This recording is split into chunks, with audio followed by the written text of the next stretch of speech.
a certain track, you can apply to 2 tracks at a time, and throughout a few weeks, you build out a project throughout that series. So you're still welcome to attend all of the workshops from all of the series if you have time, but you're only allowed to sign up for 2 tracks at a time.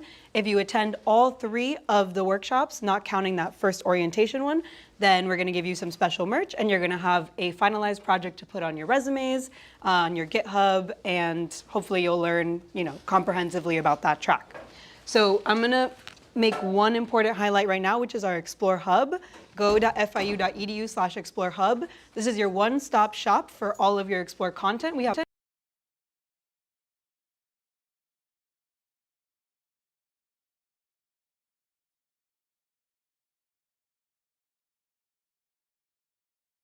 What I'm gonna ask right now is that you go here if you have not downloaded VS Code or Git.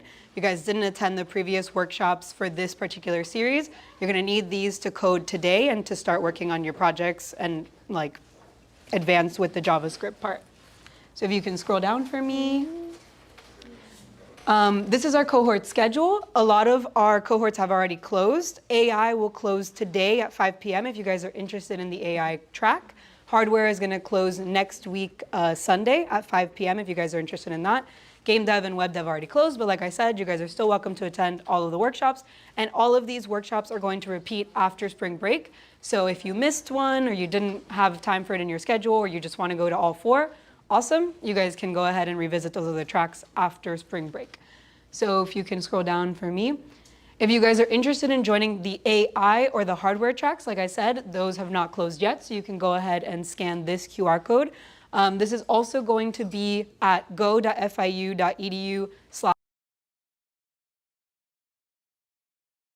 Sources. We also have an Explore Hub channel on the Discord, and we have different channels for all of the different cohort tracks. So feel free to ask me any questions, ask me for any links or whatever resources you guys need. So then now we're gonna go through some of our upcoming events for this week. Tomorrow we have our first cohort workshop for AI.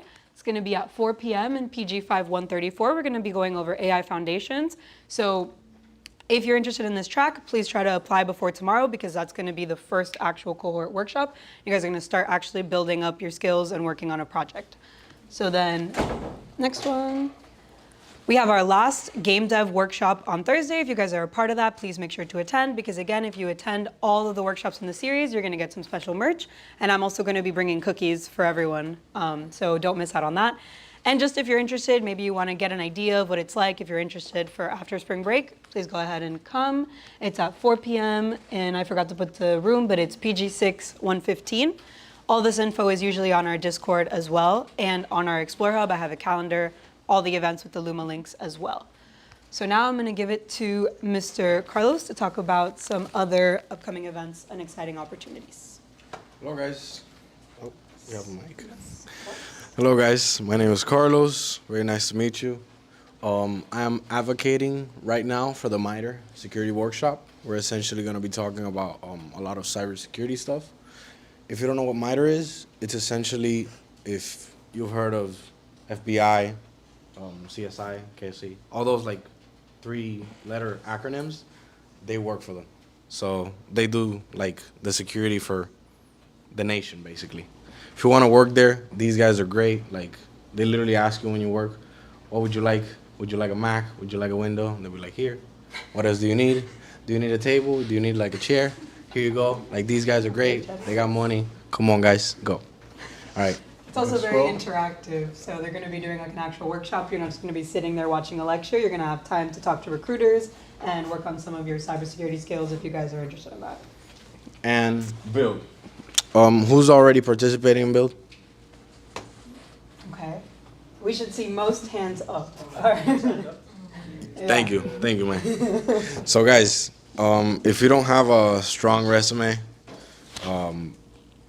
seriously, you need to join. If you don't know you don't have a strong project, if you're not getting interviews, about 2 meetings a week, and you'll create something that you're gonna be able to have on your resume forever, and it's gonna give you interviews, so you have nothing to lose. Join is very important. Thank you. Okay, thank you. Before I turn it back to Rosaline. Who has not checked in yet? Because I know there were some people walking in. If you guys can just raise your hands and keep them raised, and I'll go around and check you guys in. Okay. Just keep them raised for me. All right then, I guess we'll get started. So first I want to know, by show of hands, is this anybody's first workshop? Did anybody come to the one prior? Just a few, okay, just a few.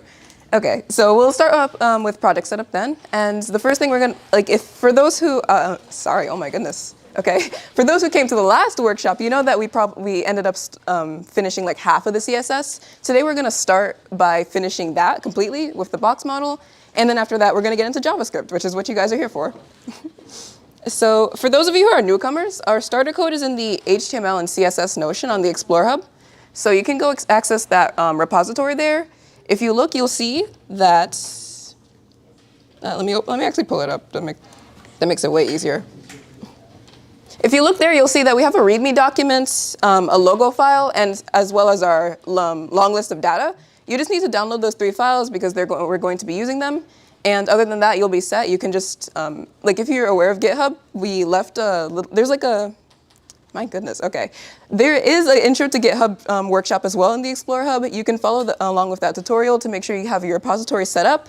But since this is your first time here, you can just open up a folder, put those 3 files in, and then you can continue to code along with us. For those of you who were here last time, let's see, in our intro to JavaScript, intro to JavaScript Notion, we have there. In the code section, we have our completed HTML, CSS, and JavaScript files. For those of you who are ambitious and you want to code ahead, the JavaScript file is completely free and open for you. And also, since it's a pretty hefty workshop, if any of it is confusing or you might have missed a line of code, you can just refer back to here, and you can see what you missed as well as some of the comments we left behind. So, ooh. 1 second, yeah. Okay, yeah, so we'll start off with finishing the JavaScript, finishing the CSS, finishing the HTML.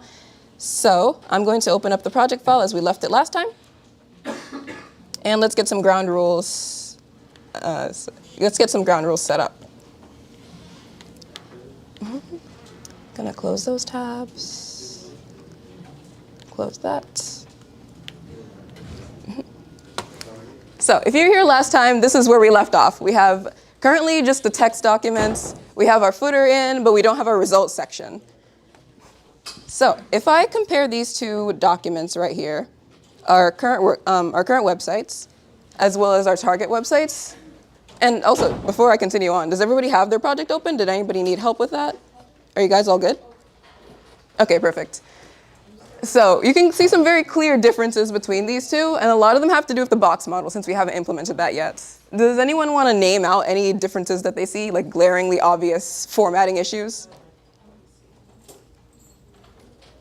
Yep. Yeah, that's definitely one thing. Our image here in our target website is inline, and here it's like vertically aligned. Anything else? Yeah, we got to put that in with the HTML. That's definitely one thing. And if you check in our results section, we also have, well, you can barely see it, but we do have a few background colors there as well. We need to implement those. Anything else? There's a few other things. Yeah? There's like an empty bullet point section on the right-hand side. Sorry? So there's like empty bullet points. Like this section? Yeah. Oh yeah. This is supposed to be our footer section, but this, as you can see, the styling is indeed completely wrong. Like we have 3 links here with bullet points, but here we have an actual coherent footer. There's one more thing that I kind of want to hear. Yeah? It's indented. Generally spacing. Yeah, spacing is going to be a huge thing we're going to be focusing on. You can see in our visualizations, this is supposed to be a list, but it's totally indented, even though it's not supposed to be in our original. And also, one other big thing is that we have spacing, a lot of spacing. So at the edges of the website, we have a lot of spacing between the front and the end, but here everything is just totally inline. It starts right at the beginning of the websites, and it looks a little jarring. It doesn't look all that appealing, not as much as our target website. And that's what the box model's for.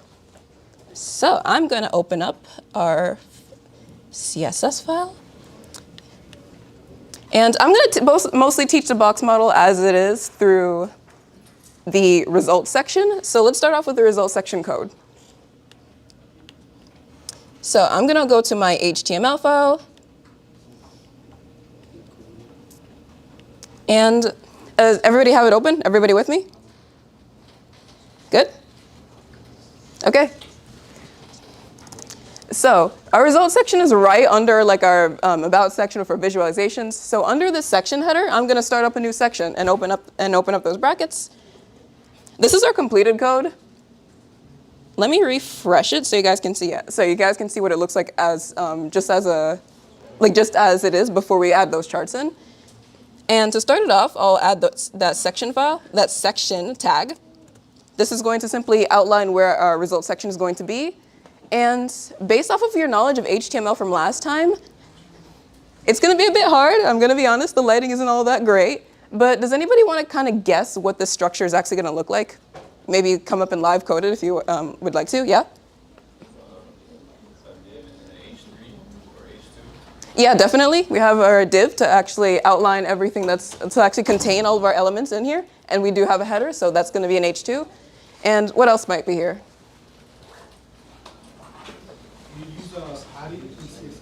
Oh yeah, that's going to definitely be one of them for the CSS part of it. Yeah, we have our results. It's not, like, nothing is really inline. You can see there's spacing here. We're definitely going to be using padding for that. Mm-hmm. Sorry? Oh, sorry. Add a list. These three are buttons, actually. It's really hard to see. It's a good intuition, but we don't actually need a list for that. Mm-hmm. A script, yeah, definitely. That's definitely, intro to JavaScript. Yes, we're definitely going to add a script. But does anyone want to also guess what this second part is also going to be a part of the results section? Anybody want to guess what it's made of? Decently simple. Yeah? Sorry? Yeah, a paragraph tag, and as well it's going to be surrounded by another div. So we can just put all that in. So within our section tag, yeah, as you guys mentioned, we're going to have a div. And I'm going to start giving these things IDs just to prepare us for the CSS. So the div is going to have, this internal div is going to have an ID of result container. And our actual section tag is also going to have a class of result section.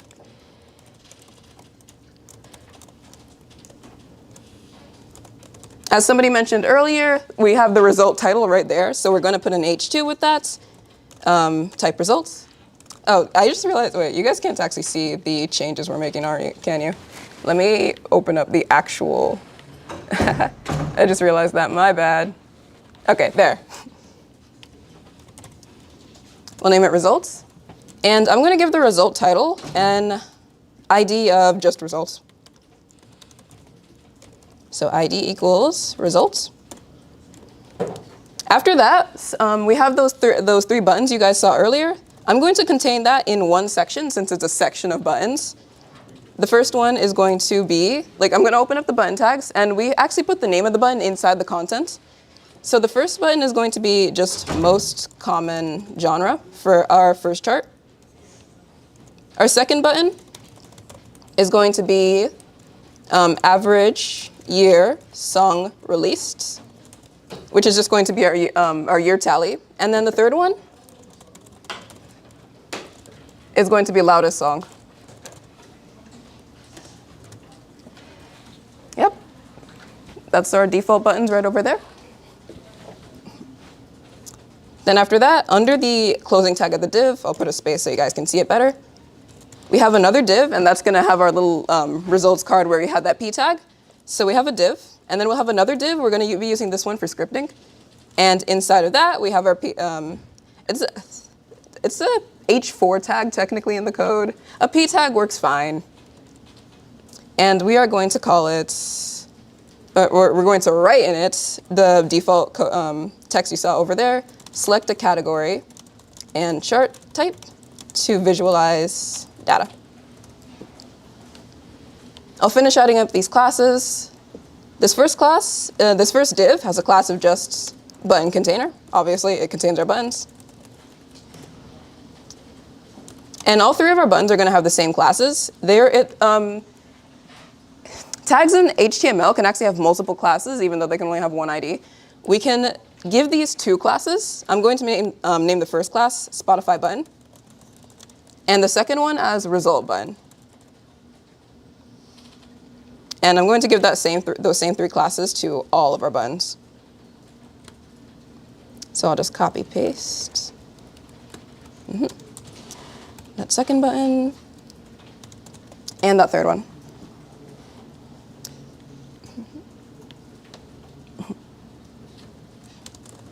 After that, our div down here is just going to be called result card. It's like the format is just, it looks like a card. I wish the lighting was a little bit better, but yeah, it looks like a card. And we're also going to give it an ID of result card as well. In that inner div, we're going to call that result contents. And just to stylize this little p tag, we can give it a class, that's the insert button, of results intro text, just to match the styling a little bit better. Oh, you guys cannot see that. Let me move this over here. I'll give you guys like a minute or so to catch up.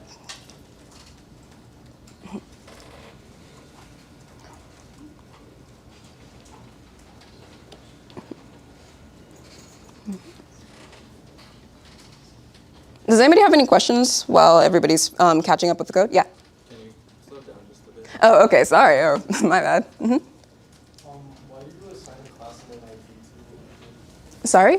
Why do you assign a class and an ID to For the class, we're going to be using it for styling. For the ID, we're going to use it to select it during scripting.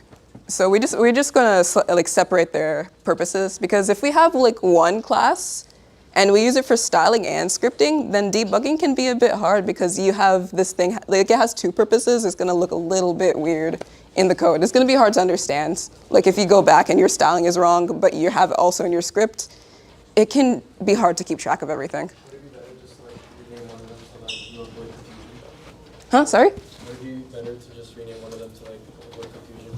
Oh yeah, that's totally fine. Oh, you meant like the fact that their names are the same too? No, I meant the previous question. Yeah, fair. Okay. Yeah, you can totally do that. That's totally also valid. We can totally call it like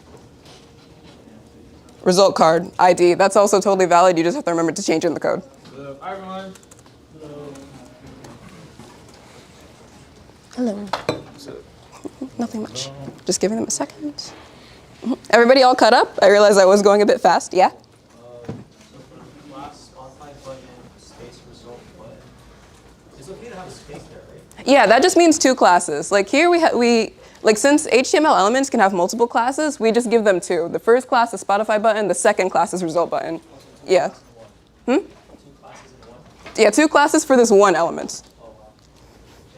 Thank you. Another, yeah. I'm not too much more, but why is there like a nested div like there? Oh, here? Yeah. This one I'm just going to use for styling. This one is going, yeah, this one has the result content. Really, they're both mostly for styling. If you want, you can get rid of the second div. I wouldn't, because it is going to be styled.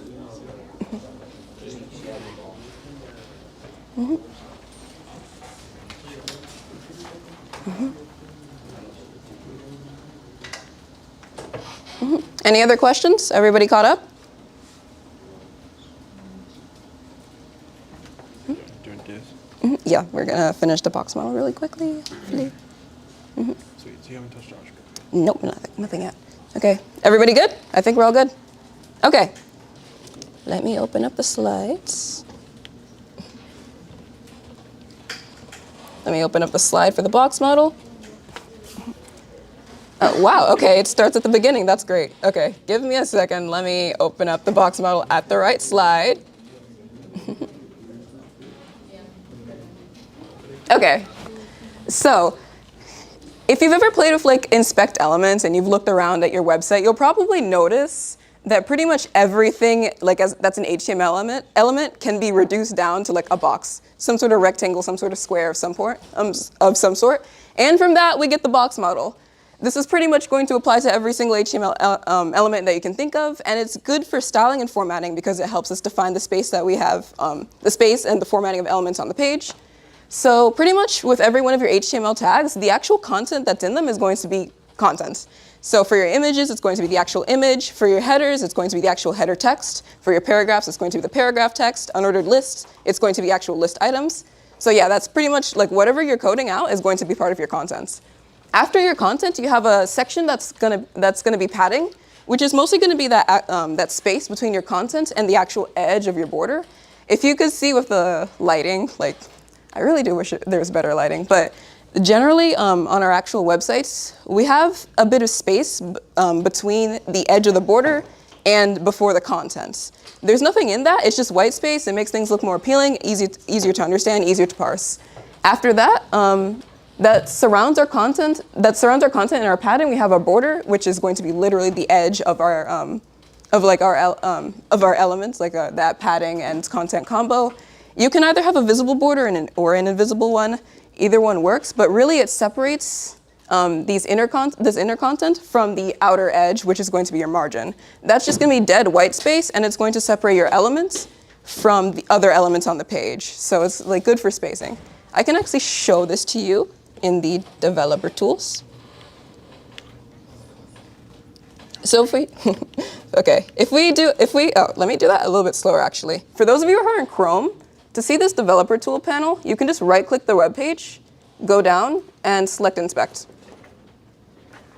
For me, it's gonna pop out. For you, it's gonna open up on the side by default, that's fine. And if we go up here to this little tool, we can click that and we can actually see pretty much the entirety of the box model for every one of our elements. So you can see, if I minimize this tab a little, you can see actually like the fact that in the blue, we only have content for the majority of these elements. For a paragraph, some elements do have default styling, specifically margin. That's that orange you're seeing right there. But for the most part, like for example, for our image, we just have the contents. For our title, we have the content and the default margin. For for the visualizations, that's another header. It has default margin, but that's about it. And we don't have much else for styling on pretty much any of these. And we do want that. We do want this to look nice and appealing so people are going to feel invited by our website and understand what's going on. So if we check our actual websites, the target one, and do the same thing, we're going to see much different results. We see that we actually changed the margin on our the default margin. And with the box model, you can actually pick and choose the sides that you want to change. In this case, we got rid of the top and bottom padding, or margin, sorry, and we just replaced it with only top margin. Our other three sides don't have any of the other box model elements on it. That's totally possible. That's totally fine. Generally, they're pretty optional. If you don't want a visible border, you don't want any padding, you don't want any margin, you can totally have that. You can pick and choose. You can pick and choose the sides as well. So we can go. Let me actually pop that panel in too. Yeah, we can go down the rest. We can see that we have a fair bit of gapping between those, and we can see that our Spotify logo still doesn't have much content for it, but it is much smaller. We can see there we have padding now. It's green. We have more different margin. And if you look carefully at some of these elements, it's a bit hard to see, but there is a slightly rounded corner there, which is also done with border, et cetera, et cetera. Here, the box model is completely changed. We now have margin. We have padding in our, for our content for that div. We changed the results section as well. You saw before it was a typical header with top and bottom margin. We took off the top entirely, et cetera, et cetera. I'm sure you guys get the point by now. So we can actually go ahead and start applying the box model to our code. So I'm going to head back to it. If I could find it, because I have 15 million tabs open. Yeah, you need tab. No, I think I'm good. I'm going to close this out too. Open up our project as it is and head back to the code. So we manipulate the box model through the CSS file, so I'm going to open that up. I'm going to open up them top and bottom just to have a reference to the HTML. And we're going to be coding pretty much the entirety of the CSS for the results section. And after that, I'm going to just simply give you guys the code for the rest of the CSS and run through it really quickly so you understand what's going on. So first and foremost, for the results section, we gave the outside section a class. So we can start styling from there. So to select that class, as you might remember from last time, it's going to be dot for the class selector, and then results section, as the class name is. And we want to give it a background color first. It'll also help you see what's actually going on here. Because of the lighting, I'm actually going to make the background color slightly different, just for the sake of the code. But you can see there, that's that's our background, and that's generally going to be the size of the content that we have. And you'll see it change as we add padding and margin to it. So background color for now is going to be that blue so you can see properly. And somebody else mentioned earlier, we do want padding because we have our results, like our text, our buttons, there's totally all the way to the right side. It's a bit jarring to look at that formatting. So I'm going to add 20 pixels of padding. And you can see that change. Now you have that white space between the border of your contents as well as the edge, the border of your elements as well as the edge of your content. So we have 20 pixels of padding, and also we do have rounded edges on this specific elements. The border is not visible, but we do want to round those corners, and we can do that by giving it a border radius. That just simply means to round the corner, and we can add a pixel value to it. I'm going to do about 10 pixels, and you can see closely that we have those rounded borders. We do also want to add a little bit of space between the bottom of our results section and the top of our footer. So we can use margin for that because that's our dead space elements. So I'm going to give it a margin on the bottom specifically of about 40 pixels. And you can see that, like that difference there.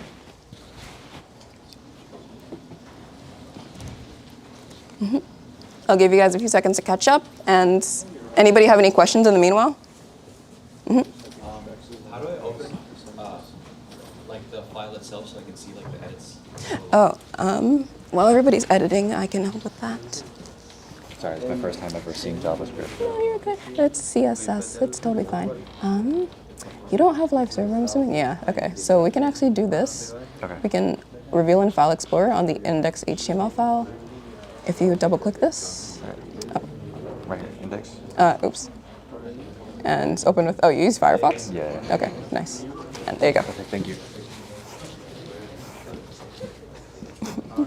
In the meanwhile, does anybody else need help opening the actual file so they can see their changes, or are you guys good? Do you have to refresh it every time, or does it go along? You have to refresh it. You have to refresh it.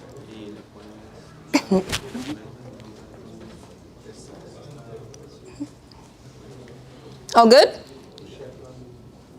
Anyone stuck? No? Okay, all good. After that, we have a div there of the ID of result container. We're going to select that first, and to select those any element with an ID, we can use hashtag instead of the dot for the class. So hashtag result container, and that will select our element with that ID. And the thing that we're going to do here isn't necessarily going to be with the box model. We just want to center the text because it looks better when it's centered. So I'm going to change the text align to center.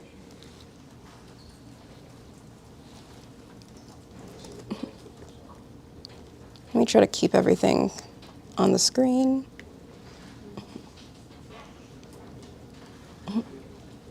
Do-do-do-do. Do-do-do-do. On top of that, let's style that result section header. So we can select it using its using the class from the preceding element, its parent element. So we can select result section. And then after that, we want to select specifically that h2 tag. So we're just going to do result section space h2, open up our brackets. And we actually want to change the default styling here. By default, usually headings, they have margin on the top and the bottom, no padding or anything else like that. We just want to get rid of the margin on the top. We don't really need it, and we want to add a bit more margin on the bottom just to make just to give it some nice spacing. So margin top is going to be 0, and margin bottom is going to be about 15 pixels.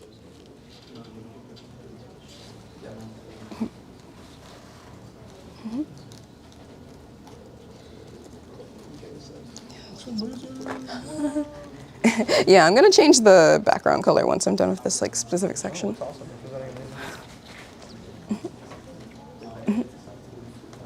Anybody need me to repeat anything? Everybody good? Yeah. The hat, like, since the result container that we're gonna be styling for this specific one has an ID instead of a class, you can see it up there, it's that second div. We use a hashtag to select IDs for styling.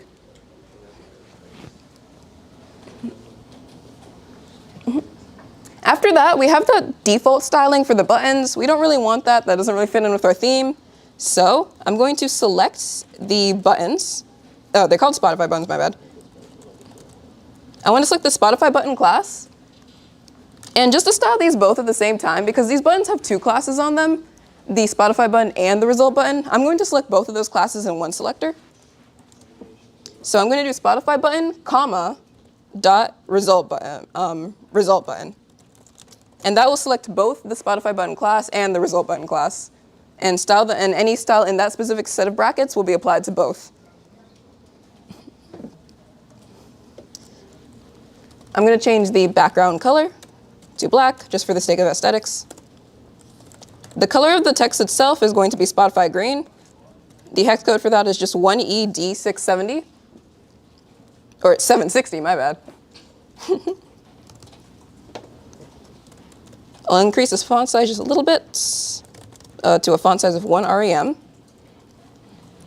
And now we can also use the box model to fix the styling here too. I'm going to actually pull up these. Oh, wait, before I pull up the second website to compare, does anybody else need anything that's on here? Are you guys caught up? Mm-hmm.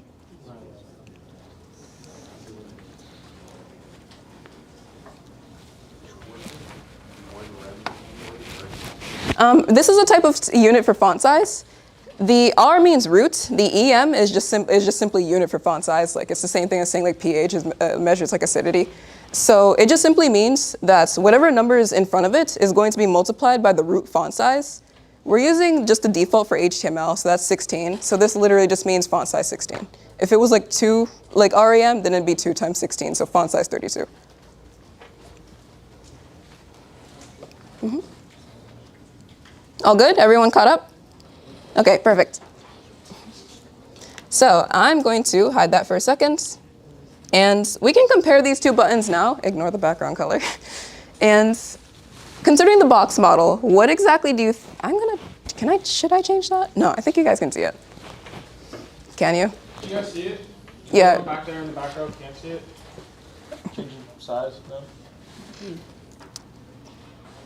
Yeah, I'm just kind of worried. Like, okay, yeah, I think that's actually going to help. Okay. So you can kind of see the boundaries of the of our button here, and you can compare them to the ones we have now. Considering the box model, what do you guys think we need to add to the selector? The hover over feature? Yeah, but not, sorry, ignoring the hover over feature. I mean like the formatting, yeah. Yeah. Rounded corners. Yeah, definitely.